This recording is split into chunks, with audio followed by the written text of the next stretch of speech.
Hello viewers, আসসালামু আলাইকুম। Square express থেকে আমি রাসেল মাহমুদ চলে আসছি নতুন একটা ভিডিও নিয়ে। তো আমি আজকে যে পার্সেলগুলো নিয়ে আলোচনা করব সেগুলো হচ্ছে ইউএসএ, হংকং, মালয়েশিয়া, তাইওয়ান এবং জাপান। তো এটা হচ্ছে একটা পার্সেল, এটা যাচ্ছে ইউএসএ তে। এগুলা হচ্ছে সবগুলাই গিফট আইটেম। এটা যাচ্ছে ইউপিএস সার্ভিসের মাধ্যমে। এর পাশাপাশি এখানে আরেকটা আছে, এটা হচ্ছে একটা বাইং হাউসের স্যাম্পল। এটা যাচ্ছে ইউপিএস সার্ভিসের মাধ্যমে হংকংয়ে।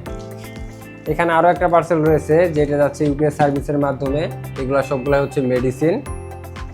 এখানে একটা পাসপোর্ট রয়েছে, এটা যাচ্ছে ফেডেক্স সার্ভিসের মাধ্যমে তাইওয়ানে। এটা হচ্ছে একটা বাইং হাউসের স্যাম্পল। এটা যাচ্ছে মূলত জাপানে ইউপিএস সার্ভিসের মাধ্যমে বিজনেস পারপাসে। তো এখানে যে পার্সেলটা দেখতে পাচ্ছেন এটা হচ্ছে মূলত ইউএস এর একটা পার্সেল। এখানে সবগুলো হচ্ছে হ্যান্ডিক্রাফট। এটা যাচ্ছে ইউপিএস সার্ভিসের মাধ্যমে ইউএসএ তে।